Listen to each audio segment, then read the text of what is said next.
नमस्कार दोस्तों। Bloom TV 2 प्रस्तुत करता है। जहां अच्छाई होती है वहीं बुराई भी छुप कर ताकती है। जहां कोई उभरता है वहीं किसी के दिल में जलन भी जन्म लेती है। परंतु जो दिल से क्षमा करता है वही असली फतेह हासिल करता है। आज आप सुनने जा रहे हैं एक ऐसी कहानी जहां ईर्ष्या से भरा एक मौलाना खुद इंसानियत की रोशनी में जलकर राख हो गया और सच्चाई ने फिर एक बार जीत हासिल की। ईर्ष्यालु मौलाना की कहानी केवल ब्लूम टीवी 2 पर अब शुरू होती है। वो सच्ची प्रेरणा जो आपके दिल को छू जाएगी। दोस्तों, अगर आप पहली बार चैनल पर आए हैं तो प्लीज़ सब्सक्राइब ज़रूर करें। बहुत समय पहले की बात है। एक छोटा सा गांव था। नाम था सरगुजिस्तपुर। यह गांव बहुत शांत था। वहाँ हर धर्म, जाति और भाषा के लोग मिलजुल कर रहते थे। गांव की गलियों में बच्चों की खिलखिलाहट गूंजती थी और बड़े बूढ़े पीपल के पेड़ की छांव में बैठकर कहानियां सुनाया करते थे। सरगुजिस्तपुर में एक पुरानी पर बड़ी इज्जतदार मस्जिद थी। वहाँ के प्रमुख थे मौलाना करीमुद्दीन, एक नेक, सच्चे और बेहद ही दयालु इंसान। उनका पहनावा हमेशा साफ होता, उनकी जुबान में मिठास और चेहरा हमेशा नम्रता से भरा होता। गांव का हर इंसान, चाहे वह किसी भी धर्म का हो, उन्हें बेहद सम्मान देता था। बच्चे उन्हें दादा कहते थे, नौजवान उस्ताद और बुजुर्ग उन्हें पीर की तरह मानते थे। लेकिन जैसा हर उजाले के साथ अंधेरा होता है, मौलाना करीमुद्दीन की लोकप्रियता और सरलता की छांव में एक और मौलाना भी थे, जिनका नाम था मौलाना जफरुद्दीन। जफरुद्दीन पढ़े लिखे थे, कुरान और हदीस का अच्छा ज्ञान था, लेकिन उनके अंदर एक भयानक चीज़ थी, ईर्ष्या। वह देखते कि गांव के लोग हर समस्या में मौलाना करीमुद्दीन के पास क्यों जाते हैं, उन्हें दुआ के लिए क्यों कहते हैं, क्यों उनके सामने झुककर दुआ की मांग करते हैं। उनका दिल जलता था अंदर ही अंदर। वह चाहकर भी करीमुद्दीन जैसी विनम्रता नहीं ला पाते थे, क्योंकि उनका दिल सच्चा नहीं था। मौलाना जफरुद्दीन ने अपने दिल में ठान लिया कि वह करीमुद्दीन की इज्जत को मिटा कर रहेंगे। उन्होंने धीरे धीरे गांव में अफवाहें फैलाना शुरू की। छुपे तरीके से लोगों को भड़काने लगे। अरे, करीमुद्दीन तो दिखावे वाला मौलाना है, उसकी दुआ में क्या असर है, वो तो बस लोगों को बेवकूफ़ बनाता है। असली विद्वान तो मैं हूँ, जिसने मदीना से तालीम ली है। पर एक कहावत है, सच को चाहे जितना ढको वो खुद निकल आता है। लोगों को जफरुद्दीन की बातें सुनकर भी फर्क नहीं पड़ा। वे जानते थे कि करीमुद्दीन कैसा इंसान है।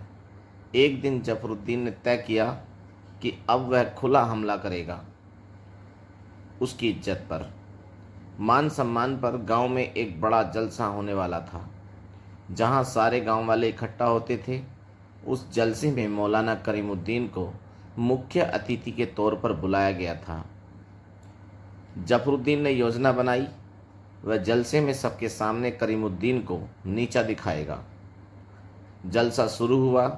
मौलाना करीमुद्दीन ने बहुत ही प्यारा भाषण दिया, जिसमें उन्होंने दया, क्षमा, संयम और प्रेम की बात की।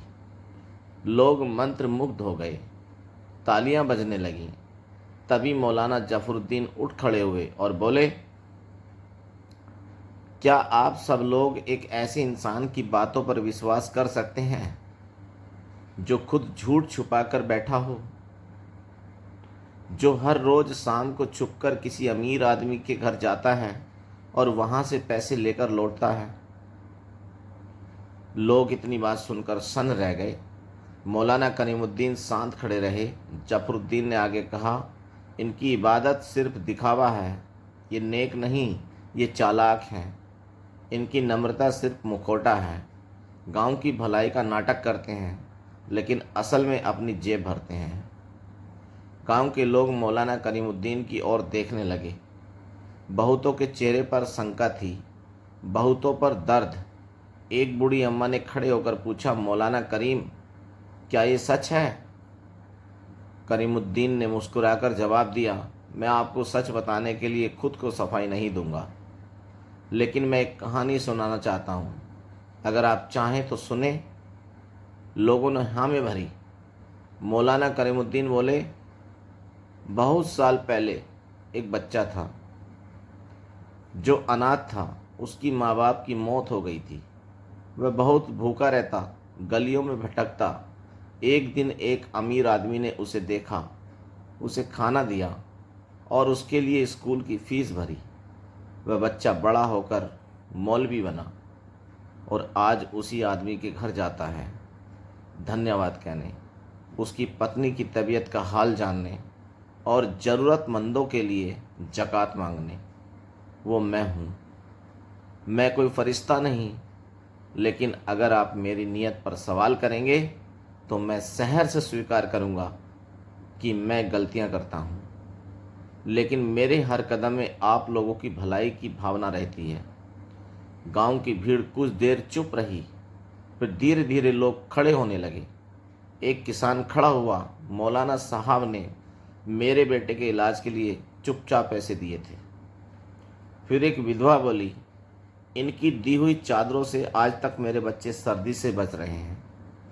फिर एक युवक बोला, मैंने जो कुछ भी सीखा इन्हीं से सीखा। जलसे की भीड़ में एक गूंज उठी, हमें मौलाना करीम पर पूरा यकीन है। जफरुद्दीन अवाक रह गया। उसकी चाल उल्टी पड़ चुकी थी। अगले दिन मौलाना जफरुद्दीन मस्जिद नहीं आए। 3 दिन तक कोई खबर नहीं मिली। चौथे दिन किसी ने बताया कि उन्होंने गांव छोड़ दिया है। कई वर्षों बाद उसी गांव में एक फकीर आया।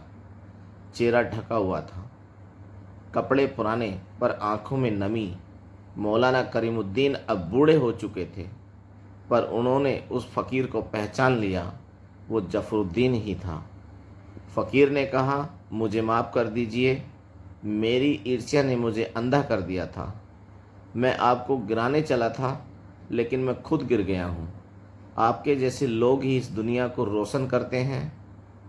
मौलाना करीम ने उसे गले लगाया और कहा, ईर्ष्या तो उस दीपक की तरह है जो औरों को जलता देख खुद बुझ जाता है, लेकिन पश्चाताप तो हवा है जो दीपक को दोबारा जलने का मौका देती है। उस दिन से गांव में 2 मौलाना नहीं थे, पर एक मौलाना था जो अब और भी बड़ा ईमानदार बन चुका था, क्योंकि उसने अपने दुश्मन को माफ़ कर दिया था। ईर्ष्या ने एक मौलाना को गिराया, लेकिन प्रेम और क्षमा ने उसे फिर उठाया। दोस्तों, कहानी कैसी लगी प्लीज़ कमेंट में ज़रूर बताएं।